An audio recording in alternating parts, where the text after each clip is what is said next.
back to our podcast. My name is Trinice, and we have, of course, our founder, Sean Smith. We also have Deputy Chief Hamilton, and then we have our social media specialist, Darren. Hey, everybody. Welcome back to the podcast this week. And let me just throw that in. We have Deputy Chief Hamilton from the Cobb County Police Department with us today. And we're going to be having State Representative Park Cannon join us in a few minutes here. But welcome to the podcast, Deputy Chief Hamilton. Welcome. Thank you. Just so you know, you have made it to like the spot where we've had D.A. Brody, we've had Deputy Judge Chief Angela. Oh, yeah. Deputy Chief from Gwinnett County. Herbert. ADA Herbert. ADA Herbert. We've had just last week, we had Judge Angela Brown from which I know you know very well. We also had Colonel Atkins as well from the Sheriff's Department. In that same chair, too. Absolutely. I'm following some big footsteps. And Bishop Ramon, I think, sat in that same chair. Okay. So we want to, Deputy Chief Hamilton. Yeah, we want to just welcome you to the podcast today. Some of the things that we want to talk about, starting off talking about, is about Cobb County Police Department. Where are you guys at like now? What are you guys doing to engage in the community? Because as you know, like this last year has been crazy between the community and law enforcement, right? What is some of the things that the Cobb County Police Department are doing, even during COVID, to reach out to the community? Well, and it's interesting you brought that up about COVID. COVID definitely put a stop on life. Yeah. It seems like this past year. But I will say, though, our department, we have a community affairs unit. And what these young ladies and young men do, they're kind of, for lack of a better word, they're liaisons between the citizens and the police department. So we have 5 precincts in Cobb County. You have Precinct 1, which is North Cobb, Precinct 2, which is South Cobb, down in Austell, Mableton area. Then you have Precinct 3, which is the Vinings. And then you have Precinct 4, which is East Cobb. And then you have Precinct 5, which is West Cobb. So each one of those precincts has a community affairs unit or a person assigned to their particular precinct. So let's say, for instance, down in Mableton, if Pastor wants to have an event at his restaurant, and he wants the community to come, he can get with whatever our community officer's name is there, and they can set up some kind of, a thing where the officers will come by, because I can tell you how much Pastor has fed those police officers down there a lot, right? In his restaurant. So really, it's kind of like the go-between. And these men and women, they have done countless of things. They get with the schools in those particular districts. They set up events with the schools. They'll also go into HOAs. They set up neighborhood watches. They'll go and talk about elder abuse or any kind of crime prevention, things of that nature. So they do a lot of things out in the community. We also have our PAL program, which is under my purview, the Police Athletic League, if you know anything about that. I know the city of Atlanta has. I think this originated out of the city of New York many, many, many years ago. But we've had a PAL program since about 2011. Oh, wow. And it's made up of, we have PAL track team, football, basketball, baseball, You soccer. on any one of those teams? Am I what? On any one of those teams? No. I helped. Now, I did play college football, so I'm able to help out with the football camp. Yeah. So that's in my wheelhouse. But everything else, no. Actually, our PAL track team has competed in national amateur track meets. We actually, I think we placed in the top 20 in 9 events. Wow. Over the last several years. So the track team is off the chain. So we have the track, we have the PAL, and just on a side note, the officers on the streets, I could tell you, I could give you countless of lists on where you got officers that have actually came up on particular situations where they've reached out in their own pockets and paid for people to stay in hotel rooms, or, if you had homeless people that they've set up in hotels for a couple of nights. Come across families that just didn't have any. Am I still good? Yeah, you're still good. So I didn't want to take out the fact. I know we're talking about just specific community things, but we have a bunch of officers. I mean, they see you on the side of the road. They change tires. I had one guy. He's a mechanic on the side. This lady broke down on the side of the road. He went down to the Advanced Auto Part, got a part for the car, and worked on it on the side of the road and fixed it and got it going. Those type of things that you don't see the news media is wanting to broadcast. They want to broadcast all the negative. But these are the type of things that my men and women are doing every day that needs to be talked about. And no lie, I mean, I know that to be a fact. I remember one time I was in a rental car. I was coming down East West Connector, and I'm trying to ride without no gas. I think I can make it.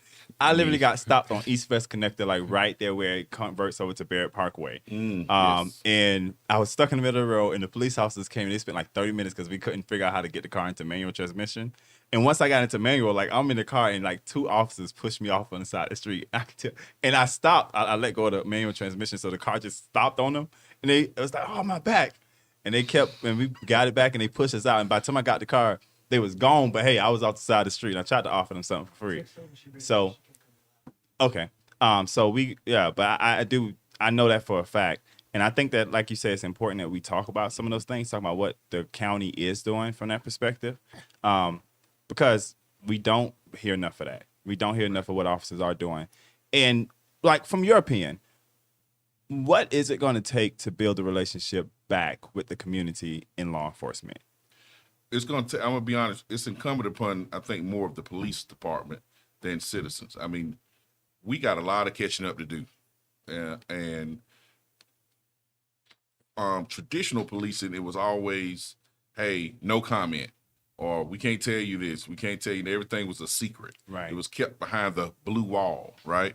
Now, police chiefs and police leadership around the country realize that those days are over. The times of no comment is over.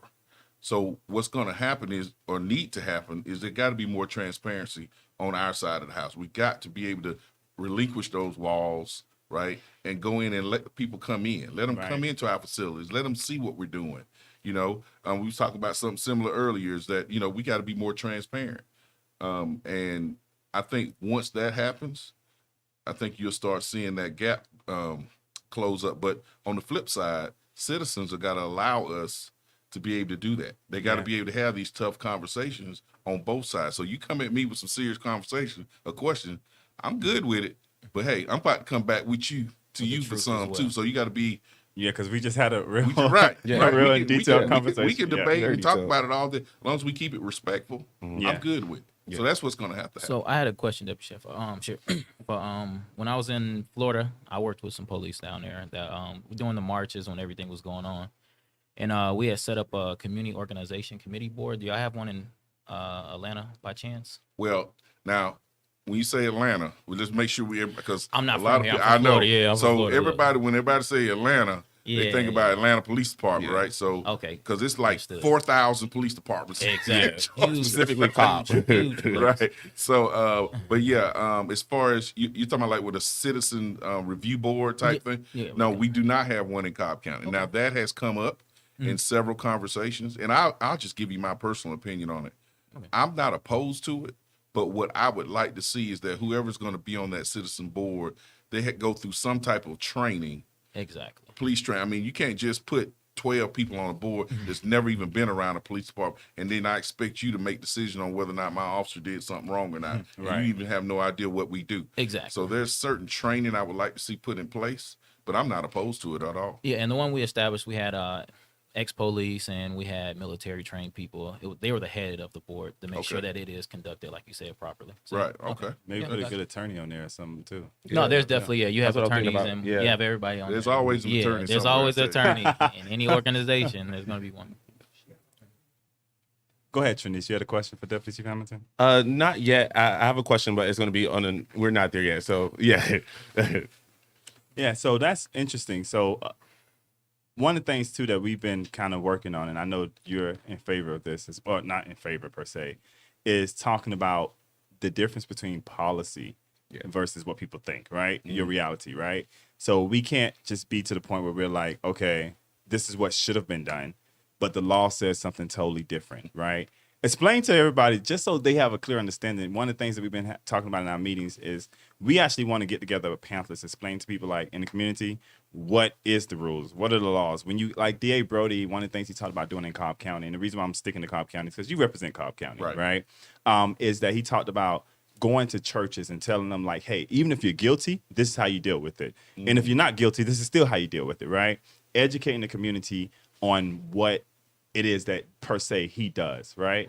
What are some of the things that you think the police department can do to better educate the community on the things that they need to know So, like, for example, if you're pulled over by a police officer, right? What are some of the things that you should not do? True story.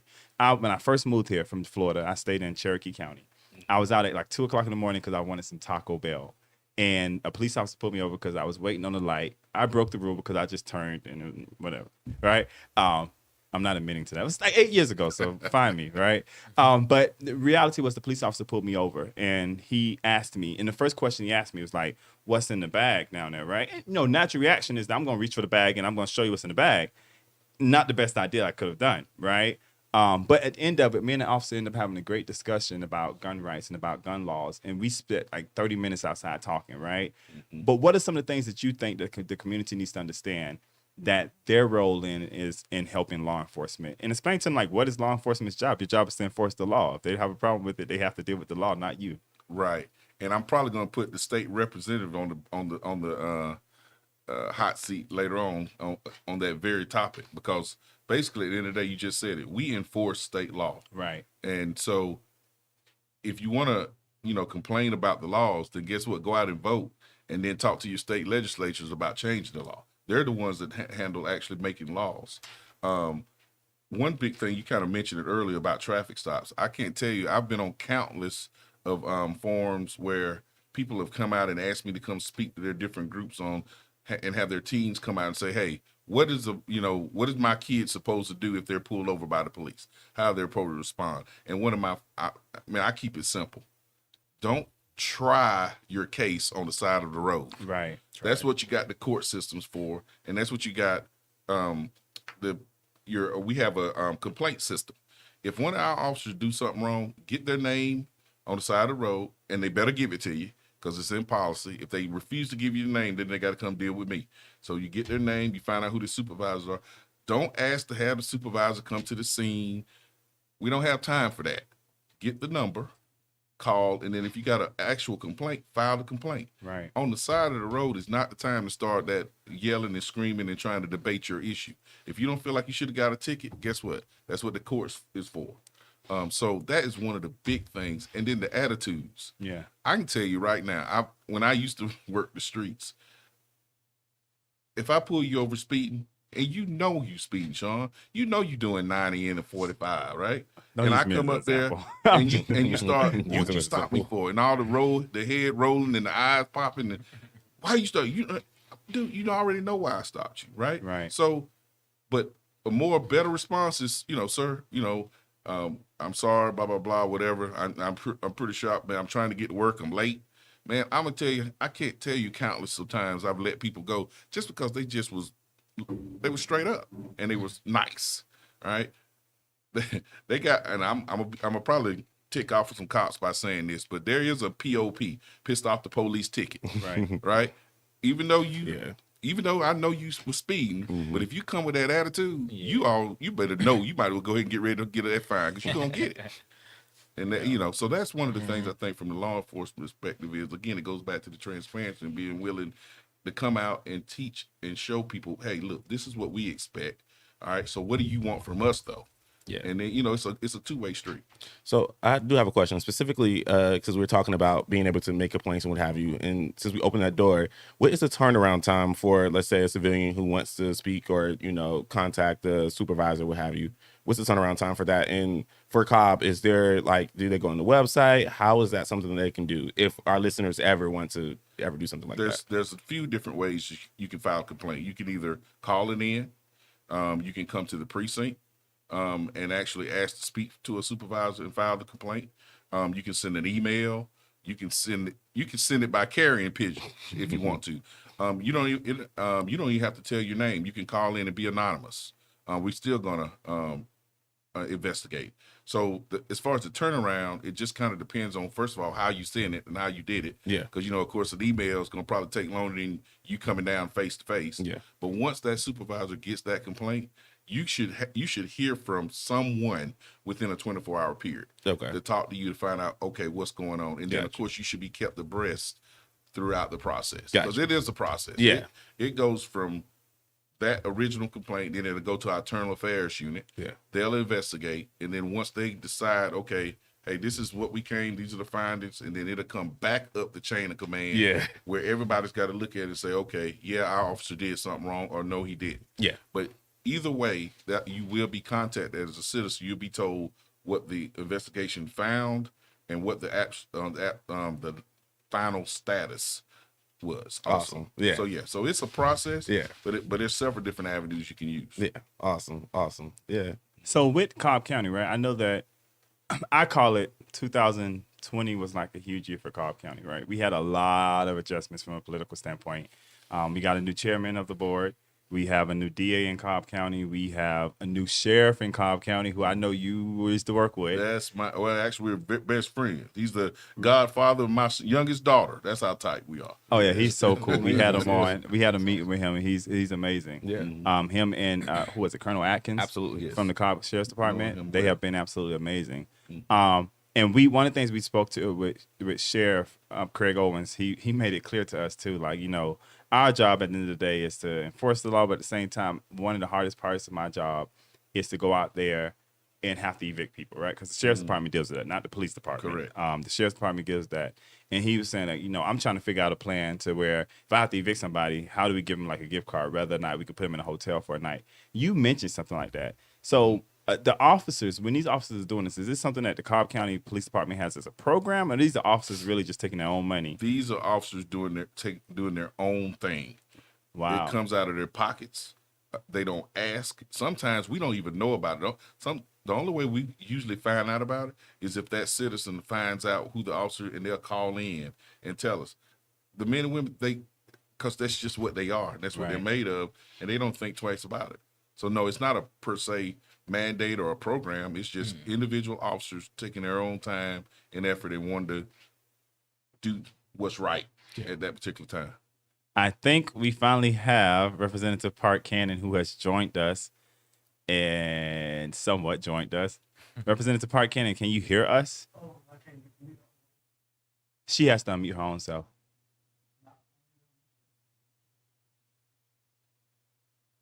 Sorry, Representative Park Cannon, can you hear us now? Yeah, she has to unmute herself. Hers is on now, and you can tell. It's for okay. You had to click it for her. All right, there we go. Hey, you hear us now, Representative Park Cannon? Absolutely. How are y'all? We're good. So everybody, just so we know, we have State Representative Park Cannon. What district do you represent, Park Cannon? 58, right? 58 is Midtown, Downtown, and Southwest Atlanta, Georgia. So you're the fifth. I did some research on you. I know you're definitely Albany, actually, and I was talking about you with all my friends, actually. And I know, I'm sorry, I'm stealing your time right now, but I'm just so amazed at what you did, and for you to be, the intersectionality that actually and for you to be so great at your young age. So yeah. It's humble upbringing. South Georgia will teach you a lot of things about politics. They still hang us in trees. They still do a lot of racist voting things. So it's just really important. I think that as a young person, I just stick up for the truth, and voting rights is that main issue right now. Yes. Oh, and then speaking of such, really quickly, the House passed the House passed and is going to the Senate now, the Equality Act, which is going to protect persons who are of queer sexuality or different gender identities or what have you. So I know that's not the topic really right now, but I actually want to get your opinion on that. As an LGBTQ member, as a rainbow community member, I always think it's important when we receive status recognition. Yeah. The hate crime bill last year that passed the Georgia House of Representatives, House Bill 426, it actually gave that status recognition to say you actually can't do discriminatory actions towards people in this community, people in different races and religions and of age and different experience. So that was really great. So it's nice actually to see the rest of the country catch up to Georgia. Yeah. This Equality Act is going to help. We've had to put forward legislation every year in the state of Georgia to try to address discrimination in the workplace, discrimination in employment, and discrimination in public accommodations. for the queer community. And sometimes it looks different. Like sometimes people discriminate differently against a trans person than they do me, you know, someone who they would walk down the street and be like, oh, I wouldn't think that you were a part of the community. Well, it doesn't really matter because the point of me even talking about being a part of the community is because of the rights that we are looking for, not my personal life. No one cares about all that, honey. But we care a lot about actually just getting people what they need. So the federal government, I'm proud of them and at least passing it through the House. And now we'll get to see what the Senate is popping off like. Yeah, exactly. And speaking of policy, I know Sean actually had a question for you about policy, actually. So we're gonna shift to Georgia, right? Because I'm a resident of Georgia. I stay in Georgia. One of the policies that that we're all fighting against, and a lot of nonprofit organizations are fighting against, is the new policy they just passed, trying to limit us in our right to vote, when we can vote, absentee ballots, how they're gonna change the law, the license law. And the reality is, let's be honest, the election was fair. The election was fair by every standard. There was no hacking of the system. Secretary of State, who was a Republican, by the way, just came out and said that this was the most secure election that we've had in our history in the state of Georgia. So what is it that you guys are doing? I know I was on a meeting the other day with the NWWGA or something like that, the women, the Black Congresswomen who are involved, and the NAACP was on there as well. And I know you spoke in the beginning. So what are some of the things that we're doing from a policy standpoint to kind of make sure that this policy does not pass the House or doesn't pass the state and become law? So the truth is that we've got House Bill 531 coming to the floor of the Georgia House of Representatives in 2 days on Monday morning at 10 a.m. This is after yesterday they passed a bill in the Senate that would stop automatic voter registration, meaning you can no longer go to the DMV in Georgia and register to vote, which is bananas because 5 million of the 7 million people who are registered to vote in Georgia registered to vote at the DMV. So now that things are working and that people are actually able to, not battle getting COVID-19 and exercising their right to vote, maybe they actually dropped their ballot in the mail. Maybe it was their first time voting by mail. Maybe they actually enjoy putting it in the drop box. Maybe they went and voted early. Why are you attacking all these different types of ways to vote? So that's been interesting to see. Therefore, we have 3 strategies. 1, 20 different statewide groups, including the NAACP and the groups that you listed there, are mobilizing on the Capitol Monday morning at 10 a.m. to make it really clear that we're protecting our right to vote. 2, the Democratic caucus is looking for stories. If you voted by mail, we want to know. If you voted by absentee, we want to know. If you went to the ballot box, stood in line for 12 hours, we want to know. We want to know everyone's experience because what they'll say is, oh, we're taking away Sunday voting because no one does it. Girl, maybe no one does it in one county in the middle of Georgia, but I know souls to the polls, honey. In Fulton County, DeKalb County, all this local area, Cobb, you know what I'm talking about? We love souls to the polls. So that's the second thing. And then the third is really just making it clear to your county election officials the importance of them weighing in on this. We've seen the state election board take cases from counties and start investigating them at the state level. These are those claims where people voted twice, or they didn't change their registration, or they think that they lived out of state and they mailed something in. We all know it was no fraud. We've done that over and over through audits. But those are the 3 things that we're doing really to try to get this bill to stop on Monday. So let me ask you a question. Big question. Why do you feel like the House is going this route? Like, what is the reason for them having such a passion to fix something that's not really broke in Georgia? And not even in Georgia, we can talk about it even across the nation. It's funny because immediately after Secretary Raffensperger came out and was like, there was no fraud in the election, they tried to pass legislation saying, hey, you know what? The people shouldn't decide who should be the Secretary of State. The House should, because we represent the people. What's the big attack on democracy in Georgia? It's so interesting to think that for the first time, they are actually looking into the voting code for the past few years, the election laws, and they're realizing that there were so many inadequacies, there were so many confusing pieces, and then they started actually just putting conspiracy theories on top of that. So, for example, when in 2005, Georgia Republicans codified no excuse absentee voting, which means you don't have to be a senior citizen in order or disabled to receive your ballot by mail, but you can say, I'm a college student, I'm going out of town, I'm gonna request my absentee ballot, and then, I'm gonna send it back in. When they started realizing that, now what they're saying is there should be no excuse. Before we were trying to say you could have some excuses, but now there are no excuses. Let's just take that all away, which is so dramatic in this very specific instance because we're still in a pandemic, if as many people know, and we don't have extra money sitting around. We haven't even dipped into our rainy day fund in order to deal with our pandemic. Instead, we've let people go hungry and homeless.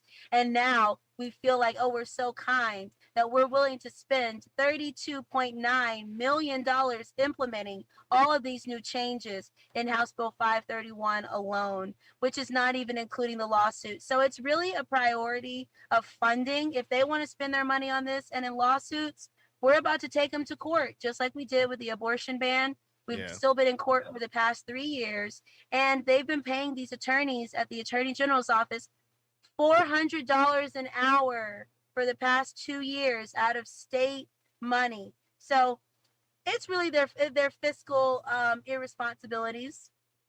Well, I'm in the wrong business. I need to become an attorney. I'm on my way to do so. I know that Deputy Chief Hamilton actually said that he had a question for you earlier that he was going to bring to your attention.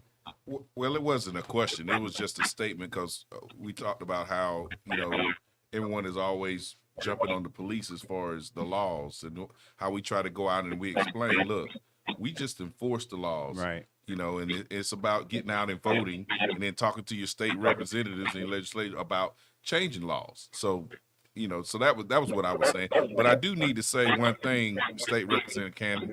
I got to give you a shout out because you're my homegirl. I'm from Albany. I was actually born in Albany, but I was raised in Cordele, Georgia. Yeah. Okay. Yeah. So shout out to South Georgia. You probably know my family now. My uncle is Earl Lockett, the Superior Court judge there in Albany. Very good. You probably know some of my family sitting around in there too, in them rockers and around the community. We need to connect about that because what we've been trying to make it, really clear to all Georgians right now is for the first time in a long time, we all felt like we were voting together, whether you were in South Georgia, North Georgia, wherever you were when we were working on those federal elections. And now what do we do with that momentum? How, if there's a state election board meeting down in Dougherty County where they're trying to remove a Black person from the election board, but they're just trying to do it by saying, oh, we're going to limit the number of board members and the appointments are going to come from these political designations, we could see through that and we can help people actually mobilize. So we've actually, been fighting 3 pieces of legislation where they've been taking, Black people off of elections boards over this past week.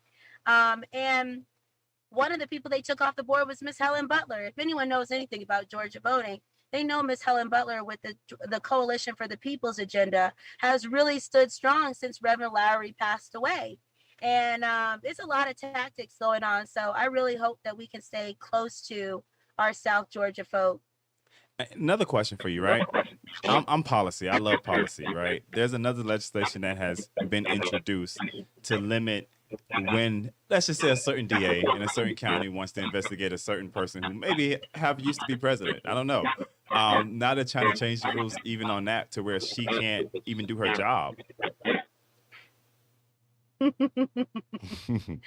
You know what? It's been so frustrating seeing how being in legislative session during this pandemic with a number of people who don't believe that it is real and who make a mockery of wearing masks and testing and trying to get the word out to people about legislation and policies, like you said, just like this, because now it's all live stream and videos and you kind of have to figure out which Zoom account that you're trying to be in. And then if you're watching as the public, they'll live stream it, but sometimes the live stream is down. So we've had a hard time even getting people in to testify against bills like these. And I'm not very hopeful about the way that the state of Georgia is getting public input on its policies right now. A lot of them are not evidence-based. A lot of them are conspiracy theories. And luckily, the federal government is kind of standing with us. We're praying that they will go ahead and sign the John Lewis Voting Rights Act, SR1,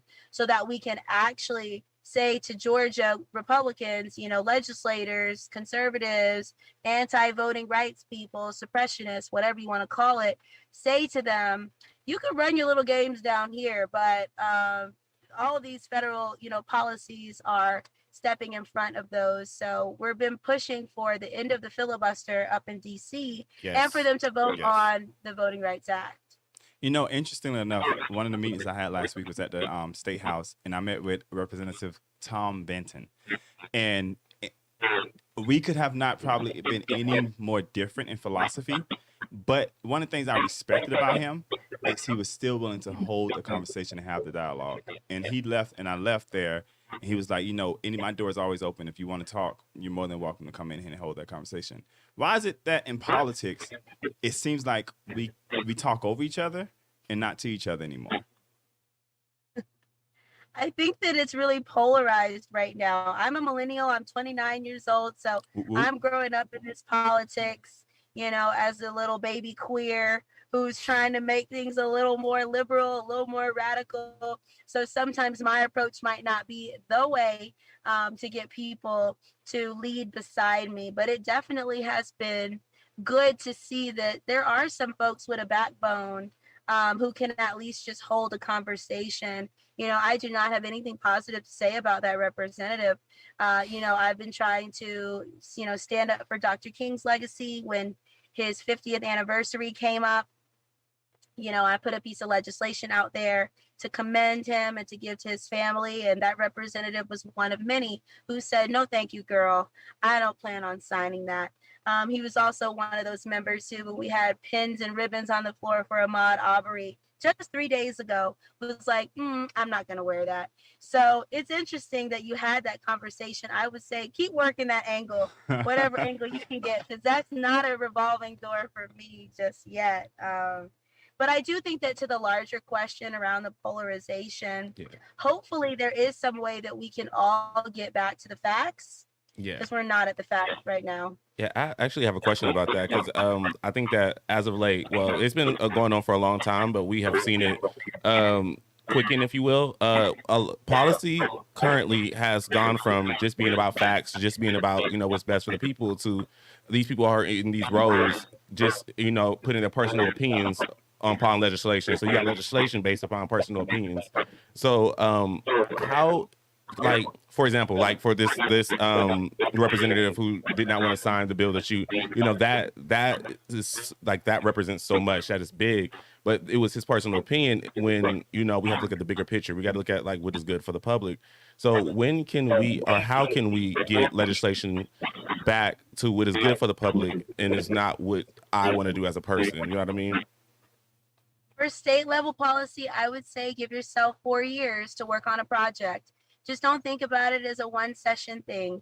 For the past 4 years, we've been working on getting an HIV pilot program here in Fulton County, where our diagnosis levels are really high, that of third world countries, as well as in North Georgia, where their diagnosis rates are really high because of injection drug use. So we've had to figure out creative ways to make state level policy still relevant to some of our different concerns locally. So I would say start with that, thinking about a really robust strategy of legislative support. We want at the end of the day, we want to know how much it's going to cost and where the money is going to come from. But before that, there's a lot of stakeholder buy-in that any organization, group, person wants to engage in before they really start thinking that this year they're going to get that law passed. I have been fighting to get a state roadway for General Larry Platt for the past 3 years, and I think this year is the first year that we are going to get it. General Larry Platt is really well known for being on American Idol with that song Pants on the Ground, looking like a fool with your pants on the ground. Okay, some people remember it. But he was more known for his activism because when he was 3 years old, he was shot in the eye by the KKK And then he was run over by the KKK when he was on his bicycle at age 6. So he's been fighting visually impaired his whole life.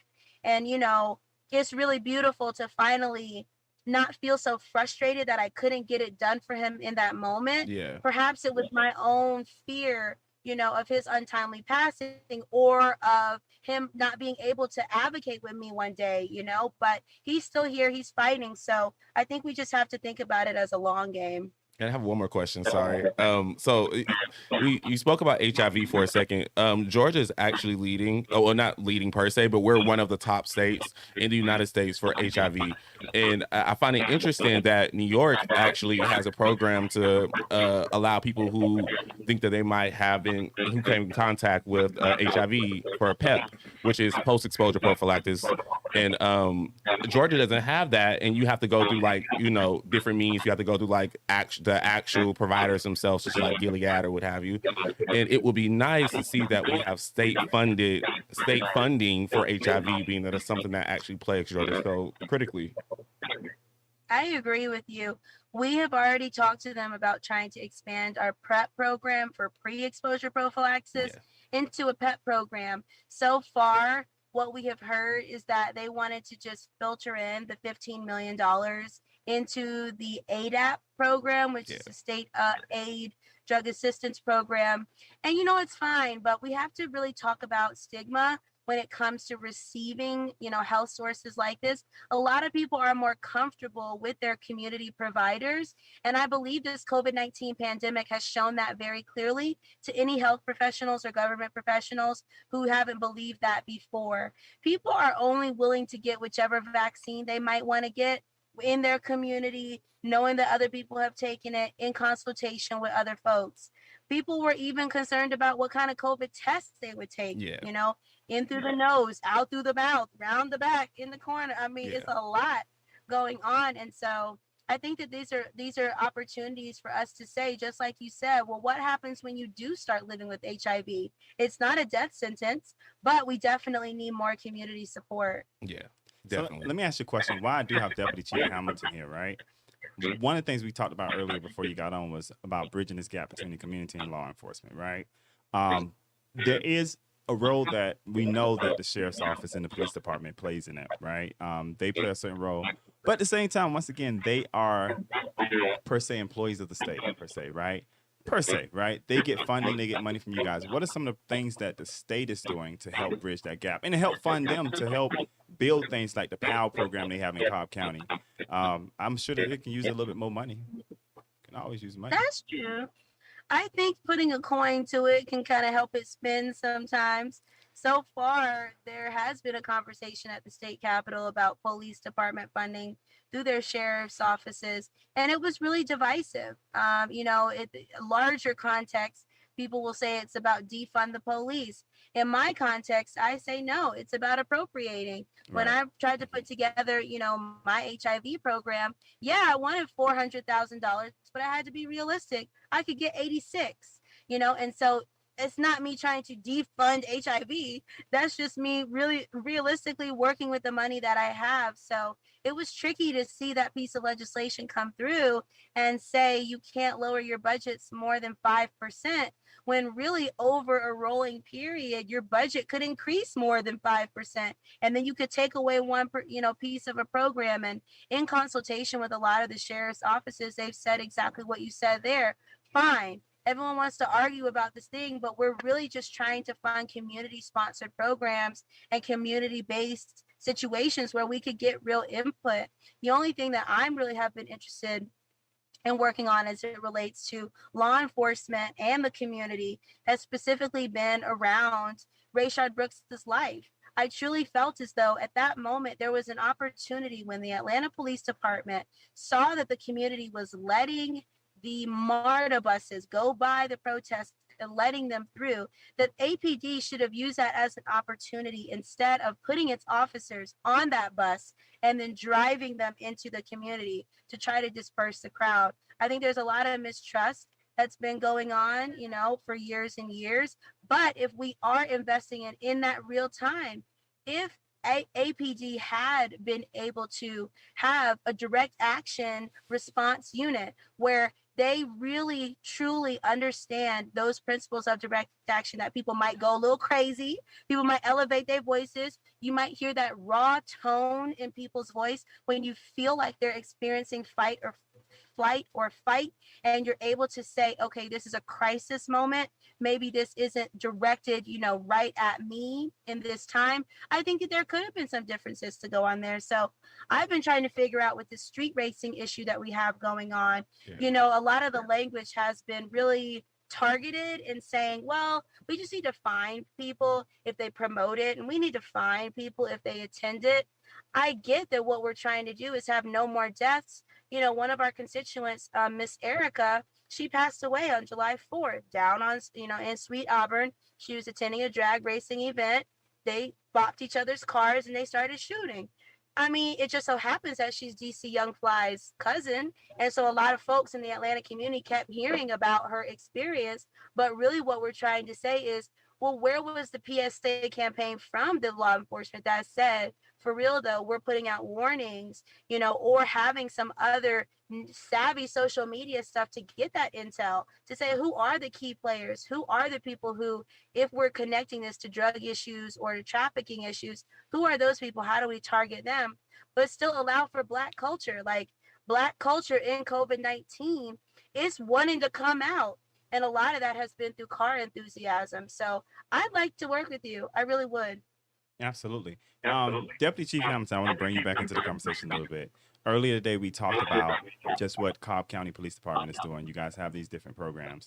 What is it that you guys need, per se, from the community? How can the community help with you guys? I remember having a conversation with Colonel Atkins from Cobb Sheriff's Department, and we was talking about how we're going to try to build the bridge. Our organization is going to build the bridge between the county and law enforcement in Cobb County. He said, well, you know what? You ain't got to build the bridge. We'll bring the bridge to you. I just need you to help walk people across the bridge. And I had a conversation, believe it or not, with Paulding Sheriff's Office. Yeah. And he, white sheriff, but he stood and said, listen, I've gone to the community. How do I get them to hear me when their distrust is so high against me?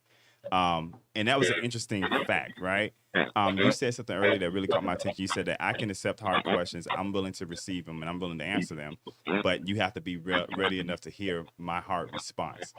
What does that mean? Like, when you say that, what does that mean to the community? Well, for instance, I know like I said, I know there are a lot of emotions high, based off a lot of things that have occurred around the country. I mean, what happened in Minneapolis and what happened in Louisville and what happened, in other parts of the country. But what I try to tell people is, like I put it this way, like I talk to my white counterparts, right? And I'm in I used to think it was a burden, but now I look at it as a blessing because I get it from both angles. Because I'm a Black man in this country and who's raising a Black son and daughters, right? But I'm also one of the Black leaders of Cobb County, of police department. So I'm getting it from the citizens, and I'm getting it from my family and my friends, my peers, and I'm getting it from my law enforcement families. Right. So I'm having to try to bring the message to both sides, which I think actually is why God put me in this position. So when you ask what can the citizens do for us, one thing is if we're trying to reach out and extend, like for instance, we have a citizen police academy. Man, you can come and join the police. Well, not join the police, but you can come to this academy. It's I think it's a 3 or 4 week program, and where you come in and you can actually see what we do as an agency. You go through all the different units. You actually go to the range and shoot. We put you in a simulator, where you can go in and you're going to be put in a situation where you got to decide, do I shoot or not shoot? Wow. You would be amazed that when people come out of those judgmental shooting and they see that they only have like less than a second to make a decision, and then you got people that's got several months to critique what you had to decide on in less than a second. Right. And it gives you a different perspective. So when you ask what can the community do, what I would like for them to do is to come in and let us show you what we do. Right. Come see our side of the house where you can get a better understanding. I would love to see our entire board of commissioners, even the court systems, all of them come through that judgmental shooting and just see what we see. So that, if that answers your question. Yeah, it does. Maybe I can get Representative Park Cannon to go down there with me. Absolutely. And we can go through this little training together and see. That's very interesting. Yes. So they're actually able to go to the gun range and go through a segment where they're presented with either the shoot or not. That would be probably very interesting. We have some very good equipment that our BOC approved and bought, very expensive equipment that you can go in, and it's like the virtual, those virtual video games, kind of, so to speak, right? You go in, and then you're presented with a scenario, and then you got to make it decide. Okay, this guy got his hand behind his back. You asking him to let me see your hands, let me see your hands, and then all of a sudden he shoots that, and it's his wallet. Right. Wow. Okay, do wow. you shoot this guy? What did you think he had? Those type of scenarios. So it's very, very educational. Really, and are you guys doing it? I know you guys just built a brand new center. You took the old Walmart off East West Connecticut and built a brand new center. OBJs. Right. Is it OBJs? Are you guys doing that there? Or where, like, if a person wanted to sign up, where would they sign up? Yeah, they would call our training division. And you can go on the website and Cobb County Police Department and just pull up our training, and they'll provide the number and call and speak to the academy director. Now, of course, last year we didn't do it because of COVID. Right. But I think they're going to try. We try to do at least 2 or 3 classes a year. I have not heard when that's going to start back up, but they can at least call and go ahead and put their name on the list. It'd be interesting to get some passes out of that, too, for the community as well. That'd be interesting as well. Darren, what do you got? I'm just enjoying the conversation, honestly. I asked my questions at the beginning to Deputy Sheriff, and I would like to ask her a question just to make sure that everybody's in part. So nice to meet you, first and foremost. It's good to meet you. I read up on you just a little bit briefly before I came here, and I'm really proud of what you've been doing. And we're like the same age, so it's real cool to see somebody doing so much, and I'm like, appalled. So you guys on this side, y'all just blushing. Because like, groupies. She's like, you know what I'm saying? She's our age. So it's like, that high up at our age, I'm still trying to like get over just being a business owner. So yeah, definitely. I would say, what inspired you to become in politics? What inspired you mostly? I was really frustrated. I was mad, and I channeled that energy into a grassroots campaign. I was literally 24 years old. Right. I was working at a healthcare clinic. I just felt like everything was happening around me, and felt people were talking about the things that we were doing, but wasn't putting resources towards it. So a special election came open. I considered running, put together a campaign. So this day, today I've written a book about running for office. I want more young people to do it. It barely pays anything, so you might as well, while we're already young and kind of trying to get it. Have your small business, have your, steady people who will knock doors with you, who will call for you, get that early money in. Don't worry about if it's $5. That covers a yard sign with a union bug. So you just kind of have to get a little scrappy, I think, with this idea that whatever you're frustrated about, you can make a change on. I want more people to look for special elections.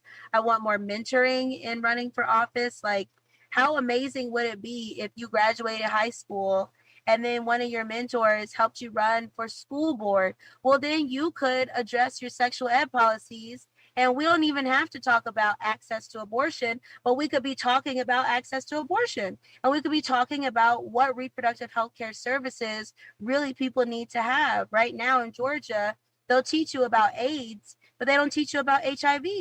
But you can't get AIDS unless you have HIV. Yeah. So it's kind of like, I think my confidence definitely came from just trying to get out of the segregated community that we grew up in. Yeah. I was over there, and I just felt really hopeless as a young kid, and my melanin hit different because we were in South Georgia, and I was outside all day, and I was chunky, and I was still just like, something is better.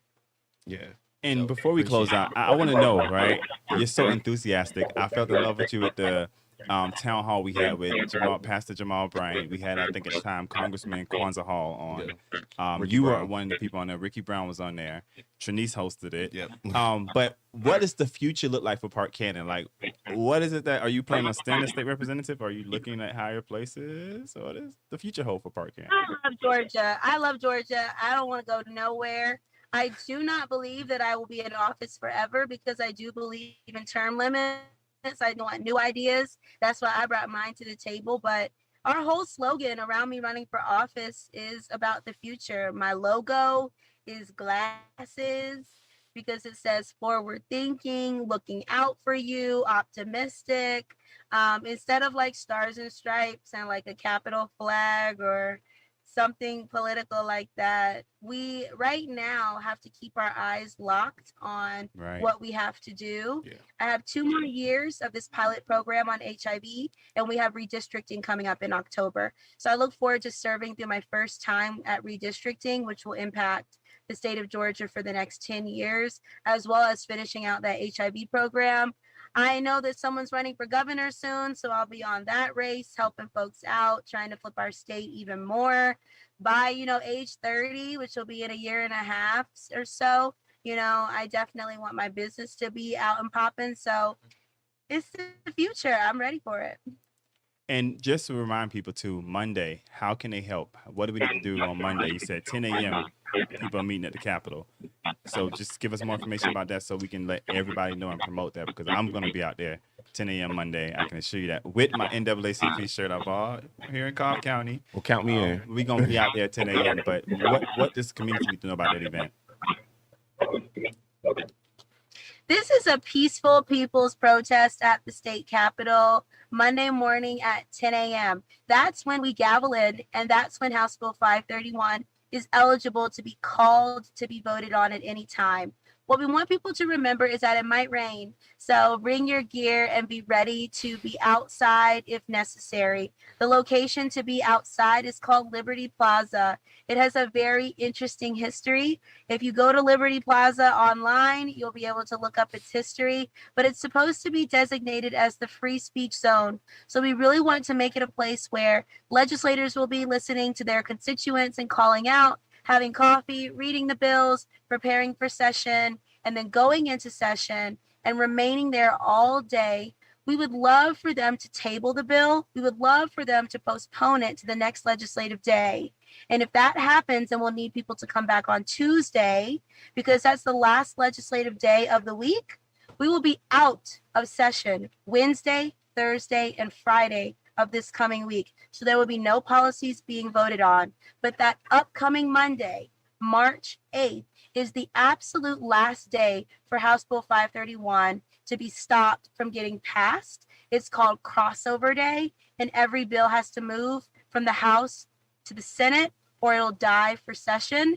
And what we know is that even if House Bill 531 dies on crossover day on March 8th, which is when we are there until midnight, literally midnight, passing bills, it's also possible that bills that have already crossed over from the Senate will be amended, and that same language will be put into those bills. So we're asking people to stick around and pay attention until April 1st, when we'll probably be done with session, and that bill will get its another big run at getting passed. So I'm going to end here, right? Last week I had a great discussion with Judge Angela Brown and Fallon McClure, who's an attorney who works with, I think, Working Families of America. Yes. And one of the things that I thought was very interesting, she said that she was grateful that she was a solicitor, and then she was grateful that she was a defense attorney, because when she got into the work that she's currently doing, talking about policy, she was able to kind of see it from the perspective of both. And I want to encourage anybody that's out there. I don't care whether you have had a background, whether you have messed up in the past. If you have gotten your rights back, we need more Park Cannons out there. We need more Deputy Chief Hamiltons out here. There are options for you. Run for office. I mean, if you have your rights restored, run for office, because we need people who understand what it's like to go through certain things to express their opinion and express their voice. So we're just extremely grateful to you, Park Cannon. We are extremely grateful to you, Deputy Chief Hamilton, for being here, because you guys did not have to be here today. And we're just extremely grateful to you guys for being here. So kudos to both of you guys. And I know me and Park Cannon, we're working on some things with your team. We're going to get some things done. We're going to continue to go down to the Capitol and talk to people who we agree with and who we don't agree with. And I think that's what the dialogue has to happen. And we're going to teach people, irregardless of whether you like us or not, how do we talk to each other and not talk over each other. And I appreciate you for coming on the show today. I appreciate you, Deputy Chief Hamilton, with everything you guys have going on. I appreciate you. appreciate Trinice for coming back in today. You know, kudos to Trinice, and I appreciate Darren for coming on as well. We are just grateful to everybody. Everybody, please remember to go to our website and look up our website at www.blackpush.org. We have a Community Day event coming up where we're asking politicians from all of the counties in Georgia, as well as the community, to come on board, ask questions. There'll be police officers on there. We're going to get Deputy Chief Hamilton back. We're going to have the different DAs on there. We're going to have different state representatives on there. But it will be a conversation between us and the community, as well as different spiritual leaders will be a part of the conversation as well. And that date will be a broadcast on Monday, and we're going to start airing it all the way through. But it will be in the month of March, so everybody stay tuned for that. Thank you guys for joining in and watching. Thank you guys for everything that you guys do. And until next week, we'll see you guys again. And let's not forget that the only way we're going to do this is building better together. Y'all have a blessed day. Stay on for 1 second. Take us. We're offline.